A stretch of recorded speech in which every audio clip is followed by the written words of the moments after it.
El artículo primero de la Constitución establece que todas las personas gozarán de los derechos humanos reconocidos en la Constitución.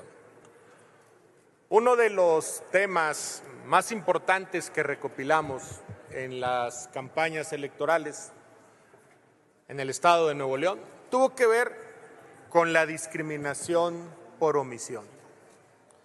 Esta se presenta cuando una autoridad de los tres niveles, teniendo la obligación de cumplir una política pública, no realiza la acción establecida en la ley o no hace el ajuste razonable, que puede ser presupuestario, que puede ser en infraestructura o que puede ser incluso en el servicio directo que se otorga a través de las instituciones a nivel estatal, federal y municipal.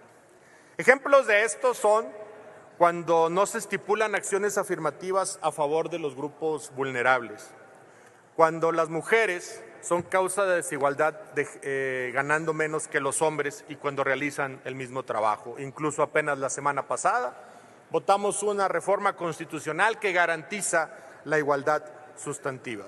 Cuando a veces los menores no pueden tener la oportunidad para estudiar por algún tipo de deformación cultural provocado por políticas públicas.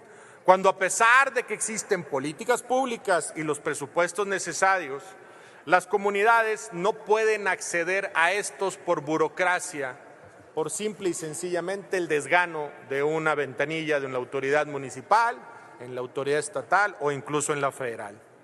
Cuando los grupos vulnerables, por ejemplo, no tienen acceso a una campaña de vacunación. Hoy en Nuevo León tenemos un grave problema con el dengue hemorrágico y es increíble que las autoridades municipales y estatales sean incapaces de realizar las medidas de prevención, fumigando o incluso todas las actividades sanitarias ligadas a esta enfermedad, donde hay 3 o 4 focos poblacionales por los cuales se está batallando.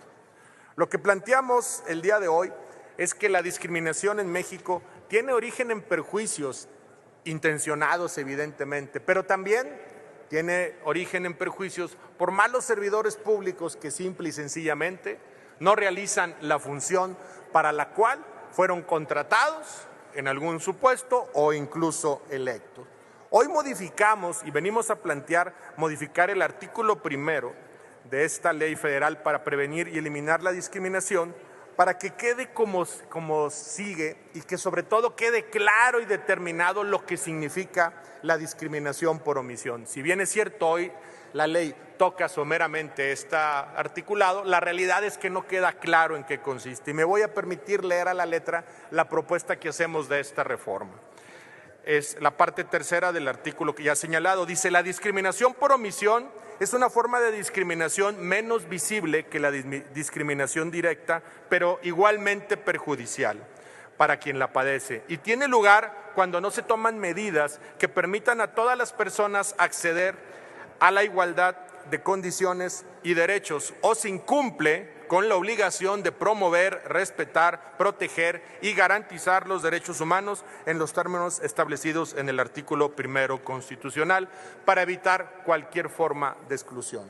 Lo que venimos a plantear hoy es esta reforma que garantice a que las personas que son discriminadas por indolencia, por políticas públicas inadecuadas, por falta de procesos de rendición de cuentas o porque simple y sencillamente en el momento en que buscaron la atención o tuvieron la necesidad de un servicio que prestan los 3 niveles de gobierno, fueron tratados de manera indolente por un servidor público. Y esa discriminación por omisión hoy es un problema grave en el país, pero particularmente en mi estado, Nuevo León, porque en Nuevo León incluso no tenemos de manera genérica una ley de discriminación. Por eso el día de hoy hacemos este planteamiento, senadoras y senadores, para garantizar el acceso pleno de los derechos de las personas de este país y que no sean discriminadas no solo formalmente, sino con condiciones de políticas públicas que al no ser realizadas y celebradas conforme marca la ley, simple y sencillamente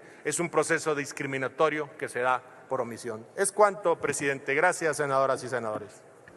Muchas gracias, senador Waldo Fernández. Su intervención, su iniciativa se turna a las Comisiones Unidas de Derechos Humanos y de Estudios Legislativos, segunda.